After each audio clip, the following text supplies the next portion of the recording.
नमस्कार। मैं Dhananjay Kumar, the public India में आपका स्वागत है। मनरेगा को लेकर के बिल आलन फालन में बना।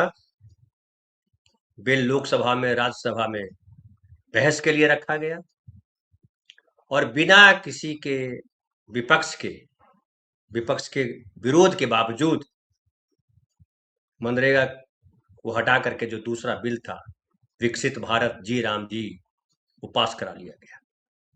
मनरेगा एक्ट था, हमने कल भी बात की थी, और ये मिशन है। एक्ट में अधिकार हो जाता है नागरिक का, कानूनी उसको दर्जा मिलता है कि अगर उसकी कोई अवहेलना करता है तो उससे मुकदमा हो सकता है। उसको खत्म कर दिया गया, लेकिन मिशन बना दिया गया, सरकार की मर्जी, दे दे न दे। और ये राम के नाम को आगे करके किया गया ताकि लोग विरोध कर न पाए।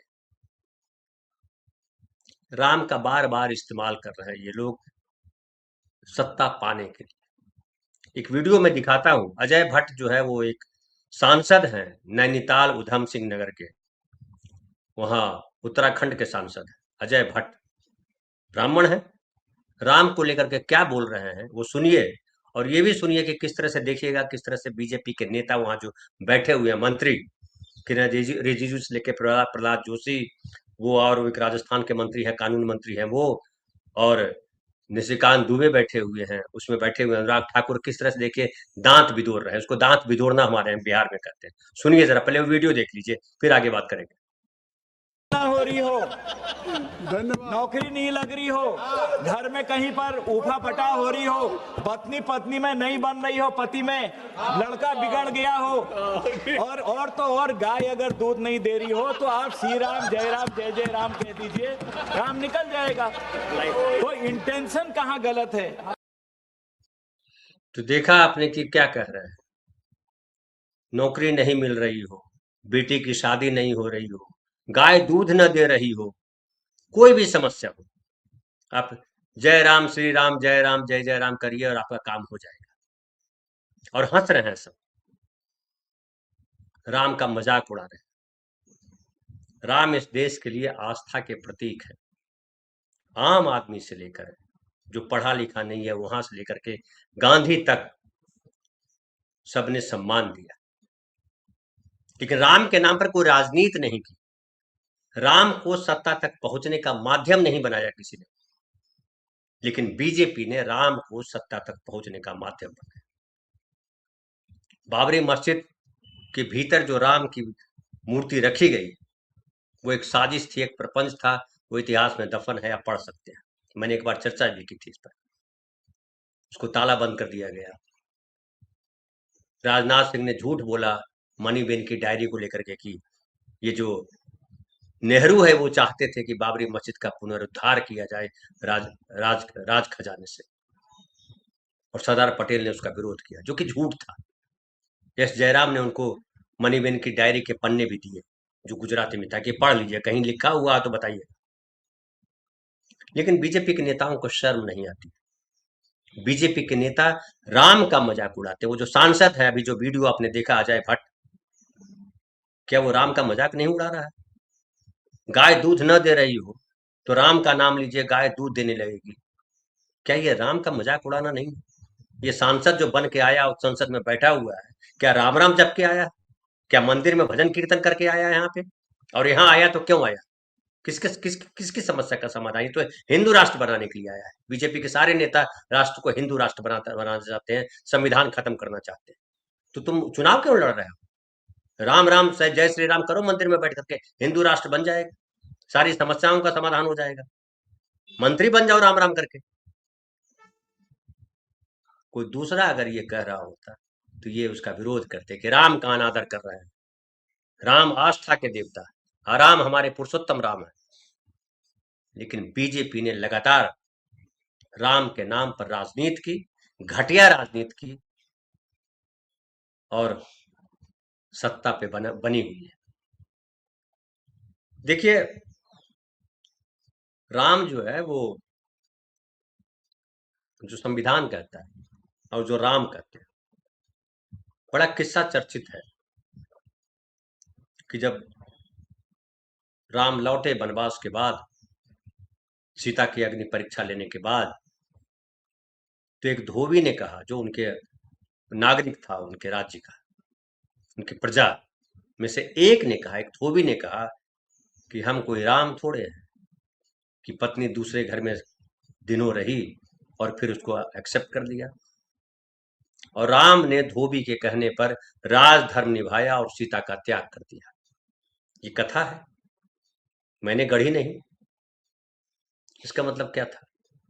इसका मतलब था कि राम जो है एक एक प्रजा का ध्यान रखते थे, प्रजा वत्सल थे।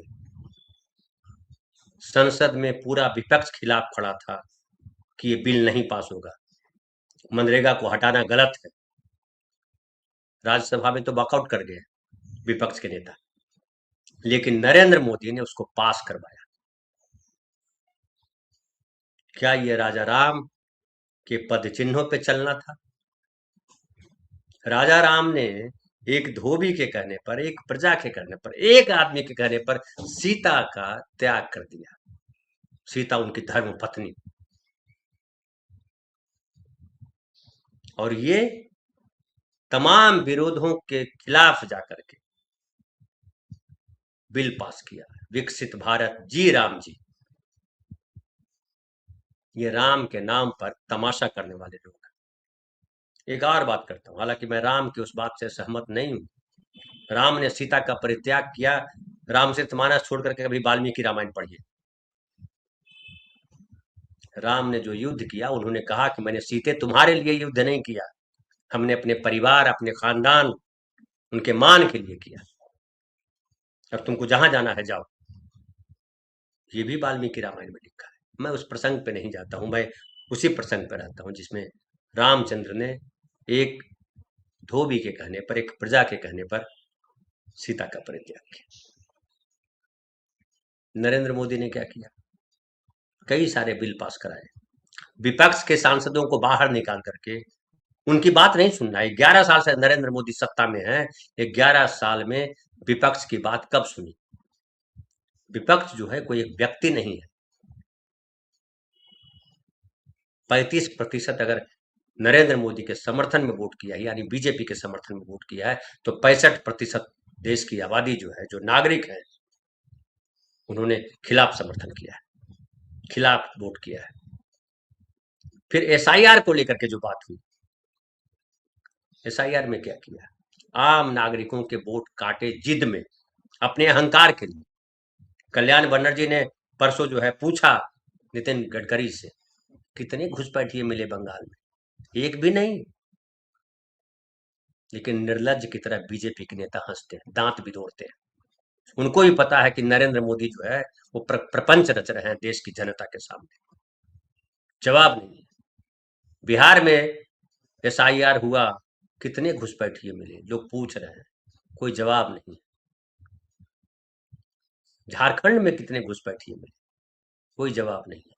नागरिकों के वोट कटे, जिनके कटे वो परेशान है, कैसे अपना वोट डलवाएं। और निर्लज्ज मध्य प्रदेश का एक मंत्री कहता है कि जिसका नाम एसआईआर में नहीं है उसके सारे अधिकार खत्म, आधार कार्ड खत्म। जैसे उसके पिताजी देश लेकर के आए, उनके पिता का देश, उनके बाबूजी देश लेकर के आए। और राम का जिस तरह से इस्तेमाल किया है, राम का जिस तरह से मजाक उड़ाया है भाजपाइयों ने, संघियों ने, वो हिंदू धर्म के नाम पर जो है कीचड़ उछाला, हिंदुओं का मजाक बनाया इन लोगों ने। जो बाबरी मस्जिद में राम मंदिर, राम जी की मूर्ति बिठाई गई, बाबरी मस्जिद तोड़ी गई, राम मंदिर, राम लला का मंदिर बनाया गया, वो सारा जो है हिंदू धर्म के मूल भावना के खिलाफ है, प्रपंच है, वो धर्म नहीं है। लेकिन ये प्रपंच को, पाखंड को धर्म बना दिया है, जाल फैला करके। ढेर सारे बाबाओं के जाल, ब्राह्मणों के जाल, ब्राह्मणवाद। अभी जो है ये सत्यनारायण कथा कहवा रहे हैं बिहार में, आपको पता है, मैंने बताया होगा। ये क्या है? ये पूरा पाखंड है, धर्म से कोई वास्ता नहीं। और नागरिकों के अधिकार लोकतंत्र में सबसे इंपॉर्टेंट है। हमारे देश में कितने सारे धर्म हैं, दुनिया में जितने धर्म हैं सब हिंदुस्तान में, सब सारे धर्मों को मानने वाले लोग इस देश में रहते हैं। सारे धर्म महान है। किसी धर्म वालों से पूछिए, बोले मेरा धर्म महान है, दूसरे का धर्म जो है कूड़ा है। 8 से 10 धर्म है दुनिया में मूल तौर पे, सारे धर्म के लोग यहाँ रहते हैं। वो क्या क्रिश्चियन, क्या इस्लाम को मानने वाले, क्या हिंदू को मानने वाले, क्या पारसी, क्या बुद्धिस्ट, क्या जैनिज्म को मानने वाले, सिखिज्म को मानने वाले, ज्यूज को मानने वाले, तमाम धर्म के लोग यहाँ रहते हैं। बावजूद इसके इस देश में संविधान लिखा गया, और संविधान में लिखा गया हम धर्मनिरपेक्ष हैं, जाति धर्म भाषा लिंग के आधार पर कोई भेदभाव नहीं करेंगे। लिखा गया संविधान के प्रियम्बल में हम भारत के लोग, दुर्गा माता काली माता अडानी नहीं लिखा गया, उसमें लिखा गया हम भारत के लोग, यानी इस देश का नागरिक, इस देश का विधाता है। भारत भाग्य विधाता कौन है? तो इस देश का नागरिक। नागरिक सरकार चुनता है, वोट देने का अधिकार उसको है। वो अमीर हो, गरीब हो, स्त्री हो, पुरुष हो, थर्ड जेंडर हो, कोई हो, सबको वोट देने का अधिकार दिया संविधान में। लेकिन ये निर्लज्जता पूर्वक वोट देने का अधिकार भी छीन रहे हैं। 11 साल का इतिहास अगर आप देखिए तो एक अधिकार इन्होंने नहीं दिया, बल्कि जो अधिकार हमें पहले के सरकारों ने दिया है उसको छीना है। चाहे लैंड एक्विजिशन एक्ट ने जो किसानों को अधिकार दिए वो छीना, लेबर एक्ट के तहत जो लेबरर को अधिकार दिए थे वो छीना, राइट टू फूड छीना, राइट टू एजुकेशन छीना, राइट टू इंफॉर्मेशन छीना, और अब राइट टू जॉब छीन रहे हैं, छीन लिया। ये जो मनरेगा था उसमें 100 दिन काम पाने की गारंटी थी। अब इसको ऐसे भी समझ सकते हैं कि एमएसपी जो है किसानों के लिए जो मिनिमम सपोर्ट प्राइस है, किसान आंदोलन करते रहे, लंबे समय तक आंदोलन किया कि इसको कानूनी गारंटी दी जाए, एक्ट में बदला जाए। नरेंद्र मोदी की सरकार किसानों को मरने दिया सड़कों पे, 13 महीने तक हड़ताल चली, लेकिन एक्ट उस एमएसपी पे गारंटी नहीं दी, कानूनी गारंटी नहीं दी। बोले एमएसपी मिल तो रहा है, दे तो रहा है, यहाँ देखिए इतने में खरीद रहे हैं। कहाँ खरीद रहे हैं? किसानों के साथ कितना बड़ा धोखा है, इसको समझिए। अगर दे रहे थे तो कानूनी गारंटी देते, लेकिन कानूनी गारंटी का मतलब होता है नागरिकों को अधिकार दे देना। नरेंद्र मोदी को पसंद नहीं है कि कोई अधिकार की बात करे उनके साथ, संघ को नहीं पसंद है, कर्तव्य की बात करो। ये सोचो कि देश ने आपके लिए क्या किया, ये मत सोचो। सोचो ये कि आपने देश के लिए क्या किया। ये खुद को देश के लिए कुछ नहीं किया।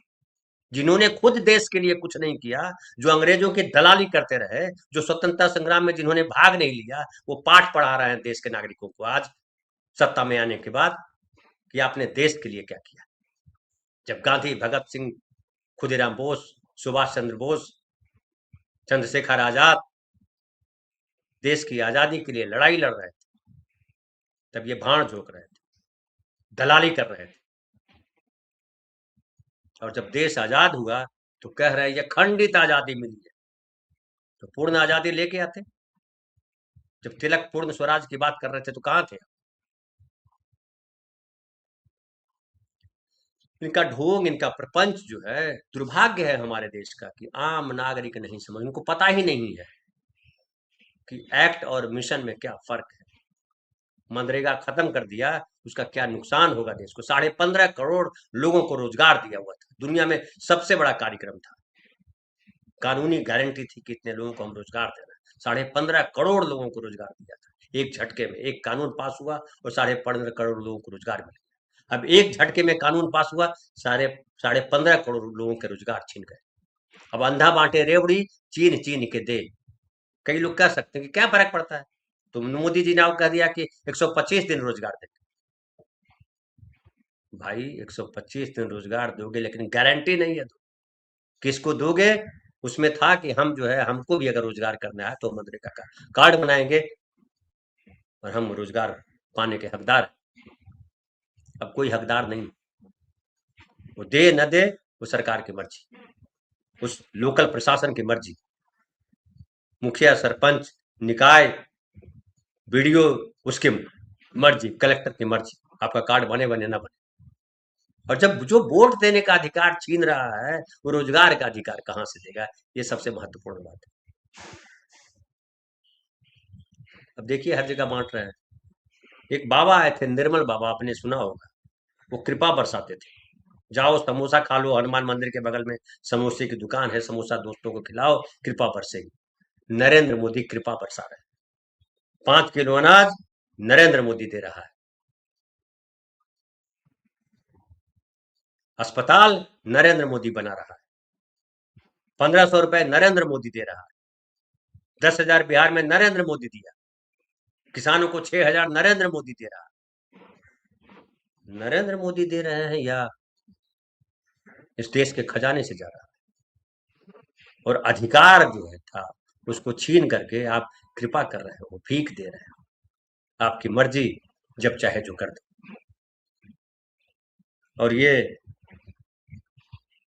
मनरेगा का हटाया जाना जो है बड़ा उदाहरण है कि किस तरह से, आप याद कीजिए कोरोना काल, जबरन लोगों को कहा कि टीका लेना पड़ेगा और बाद में कह रहे हैं कि हमने किसी को मजबूर नहीं किया। लेकिन आप जो है बैंक जाइए, आप कहीं जाइए, आप वो दिखाइए सर्टिफिकेट जिसमें नरेंद्र मोदी का फोटो लगा हुआ था। झूठ बोलते हैं। फ्लाइट में जा रहे हो, आपको दिखाना पड़ेगा, नहीं तो वो चेक करा के लाइए कि आपको कोरोना है या नहीं। और वो सर्टिफिकेट आ गया तो आपको कोई चेक कराने की जरूरत नहीं है। नतीजा हुआ सबने दिए, करवाए, टीके लगवाए। बहुत सारे लोगों ने गलत टीके, मतलब टीका लगवाया नहीं, सर्टिफिकेट ले लिया। ढेर सारे ऐसे लोग हैं।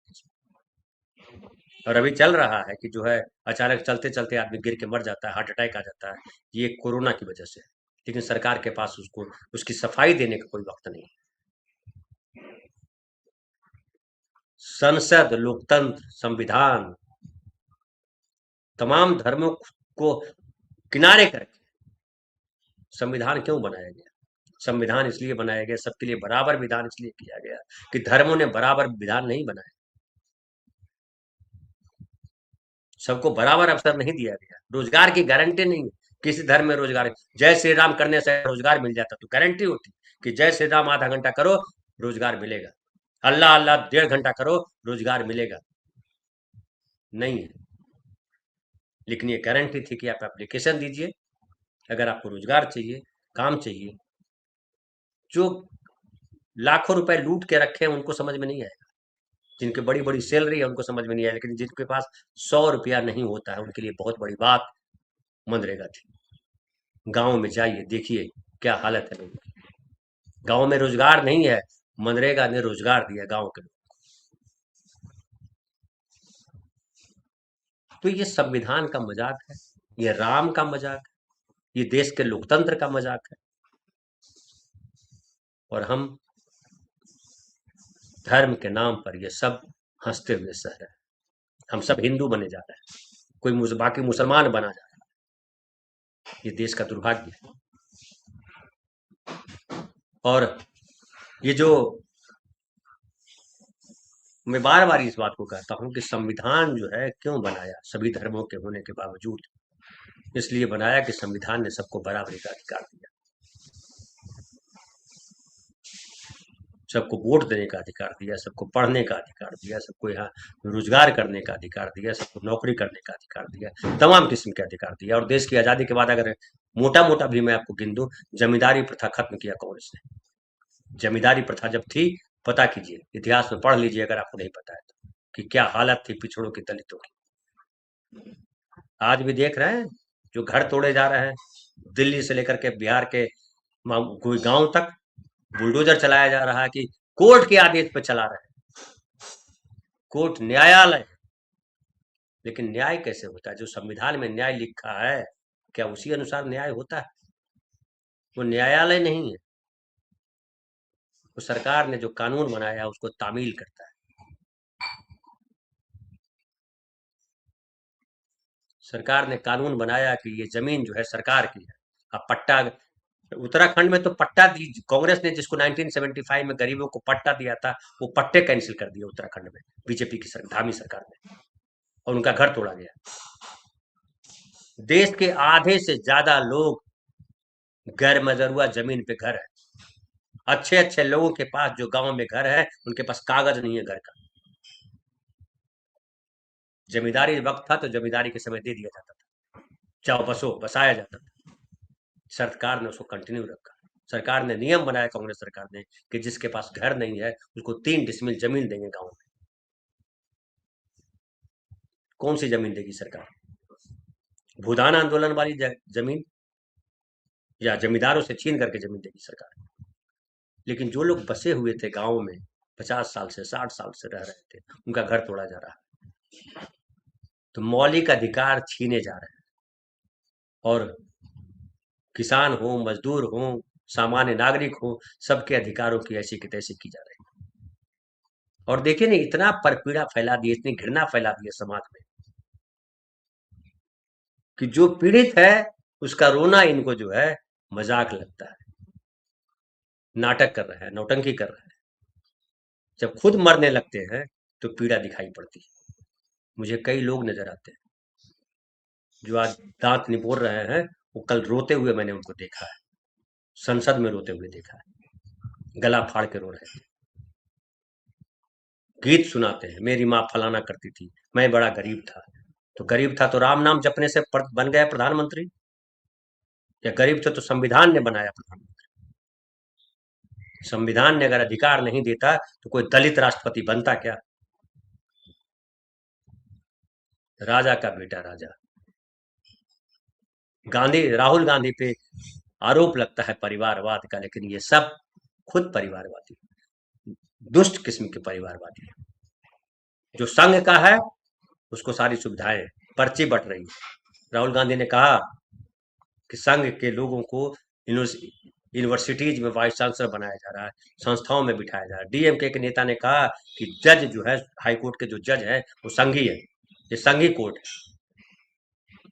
तो ये देश संघियों का देश है, बाकियों का देश नहीं है, ये बनाना चाहते हैं। लेकिन क्या ऐसा देश बनाना चाहते हैं जो वो देश बनेगा? क्या इस देश का आम नागरिक सोया रहेगा? ये बड़ा सवाल है। हालांकि कांग्रेस ने कहा कि इसको हम वापस लाएंगे। कांग्रेस कैसे लड़ाई लड़ती है वो देखने वाली बात है, और जरूरी है कि आप आम आदमी को जगाइए, बतलाइए, समझाइए कि किस तरह से आपके अधिकारों को खत्म कर रहे हैं, किस तरह से प्रपंच कर रहे हैं, ताकि सत्ता में वो बैठे और आपको भीख के तौर पे कुछ देते रहे और आप दुम हिलाते रहिए। फिलहाल इतना ही। बहुत बहुत धन्यवाद।